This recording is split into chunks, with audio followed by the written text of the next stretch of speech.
Good morning good morning good morning good morning to all of you.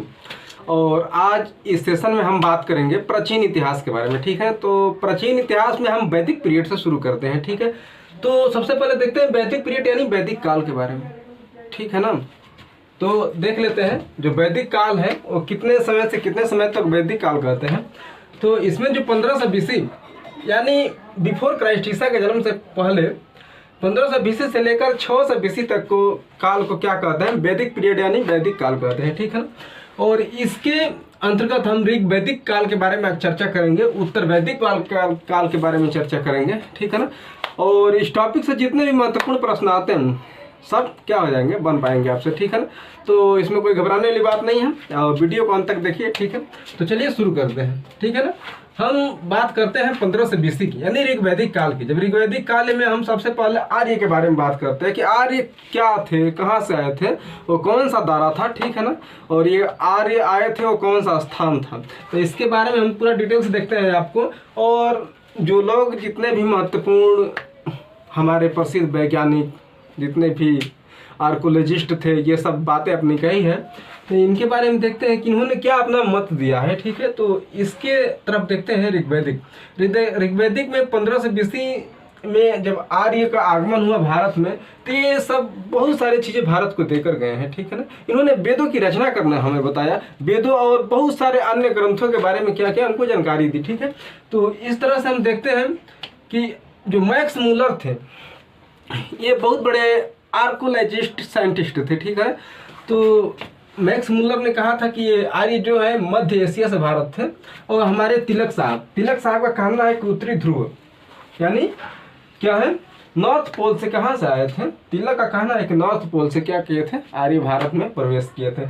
हमारे एक बहुत बड़े विद्वान हैं दयानंद सरस्वती जी ने, ठीक है ना, और इन्होंने इस बात की पुष्टि की अपने बहुत सारे किताबों में कि तिब्बत से आए थे। ठीक है ना, हम लोग देखते हैं कि ग्रामीण सभ्यता क्या होता है। ठीक है, तो ग्रामीण सभ्यता पहले कैसा था, वैदिक सभ्यता की तरह यानी प्राचीनतम था इसका। ठीक है, तो इस समय व्यवसाय का मुख्य स्रोत क्या था कि उस समय व्यवसाय के लिए क्या करते थे। तो जो प्राचीन स्रोत से हम लोगों को जानकारी मिली है तो ये था कि व्यवसाय में कृषि और पशुपालन उस समय सबसे बड़ा यही व्यवसाय था। कृषि करना और पशुपालन करना ही क्या था, बहुत बड़ा व्यवसाय था। और परिवार पितृसत्तात्मक का यह अर्थ होता है कि जो सबसे बड़ा परिवार होता था उसमें जो मुखिया के रूप में पिता का सत्ता चलता था। कहने का मतलब यह है कि जो घर में बड़ा यानी सबसे बड़ा और पिता जो होता था उनको क्या करता था, सत्ता दिया जाता था, मुखिया माना जाता था। ठीक है ना, तो आगे की तरफ देखते हैं हम। और पिता को ही क्या कहा जाता है, मुखिया कहा जाता है, हमने बता दिया। ठीक है ना, अब एक प्रश्न बार बार एग्जामों में पूछा जाता है कि ऋग्वेद में पिता कितनी बार प्रयोग किया गया है, तो हम बता दें आपको कि ऋग्वेद में पिता को 335 बार प्रयोग किया गया है। ठीक है, अब हम देखते हैं वैदिक साहित्य के बारे में कि वैदिक साहित्य में साहित्य का मतलब लिटरेसी। ठीक है ना, तो वेद हो गया, ब्राह्मण ग्रंथ हो गया, अरण्यक हो गया, उपनिषद हो गया। ठीक है, अब हम ऋग्वेद के बारे में पढ़ते हैं जो कहाँ से कहाँ तक इसका पीरियड होता है यानी काल होता है। ठीक है, तो ये ऋग्वेद जो है 1500 BC से लेकर 1000 BC तक, इसी पीरियड को हम लोग क्या कहते हैं, ऋग्वेद कहते हैं। प्राचीनतम वेद देख लेते हैं सबसे। ठीक है ना, इसमें कितने मंडल होते हैं, तो 10 मंडल होते हैं। सबसे पहले ये प्रश्न पूछा जा सकता है आपसे कि ऋग्वेद में कितने मंडल होते हैं, तो 10 मंडल होते हैं और इसमें 1028 सूक्त होते हैं। ठीक है, और 10,462 मंत्र होते हैं। कहने का मतलब ये है कि इन सभी चीज़ों को अच्छे से नोट डाउन आप लोग कर लेंगे क्योंकि ये सब चीज़ें एग्जाम में बहुत बार देखने को मिलती है और ये छोटे छोटे प्रश्नों को हम नोट डाउन करते चलेंगे। ठीक है ना, कि जैसे ही एग्जाम में देखें हम लोग टिक कर पाए। ठीक, तो उत्तर वैदिक काल में वेद व्यास यानी उत्तर वैदिक काल में हम लोग जानते हैं कि बहुत सारे हमारे धार्मिक ग्रंथ की रचना की गई। ठीक है ना, जैसे महाभारत हो गया और अन्य ग्रंथ हो गया, रामायण हो गया, ये सब उत्तर वैदिक काल में हुआ था। महाभारत के जानते हैं वेद व्यास रचना किए थे।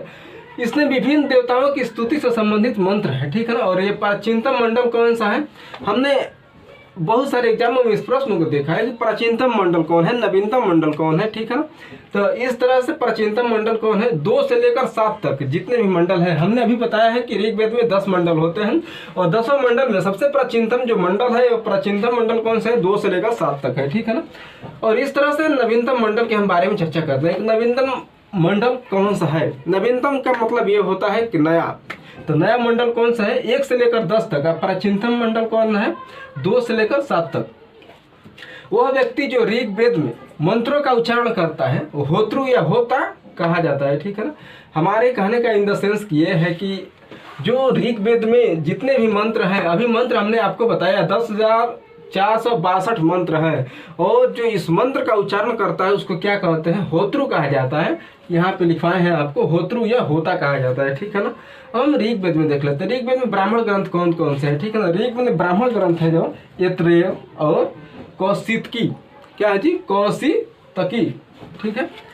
हम बात करते हैं तीसरा मंडल की, ठीक है ना। तो तीसरा मंडल में क्या दिया है? तो तीसरा मंडल में विश्वामित्र ने गायत्री मंत्र की रचना की है।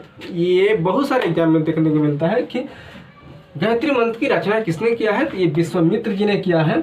इसका उपयोग होता है सूर्य देवता की स्तुति के लिए, मैंने प्रार्थना के लिए इसका प्रयोग किया जाता है, ठीक है ना। कि जो गायत्री मंत्र है ये सूर्य देवता के लिए समर्पित है और इन्हीं को क्या किया जाता है? प्रे किया जाता है, ठीक है ना। हम 10वां मंडल के बारे में बात कर लेते हैं। 10वां मंडल यानी रचना, ये महासूक्ति, इसमें वर्ण व्यवस्था का सर्वप्रथम प्रयोग किया गया था। 10वां मंडल जो है इसमें वर्ण व्यवस्था के पूर्णतः अच्छे तरीके से बताया गया है, ठीक है ना। ब्राह्मण कौन है, क्षत्रिय कौन है, वैश्य शूद्र, इसके कैसे इन लोगों का उत्पन्न हुए और कैसे ये सब वर्ण व्यवस्था में बट गए, ठीक है ना।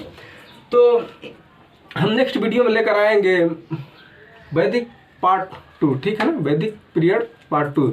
हमें उम्मीद है कि यह वीडियो आपको पसंद आया होगा। अगर वीडियो पसंद आया तो चैनल को सब्सक्राइब करें, लाइक करें, ठीक है। मिलते हैं नेक्स्ट क्लास में। जय हिंद, जय भारत, टेक केयर।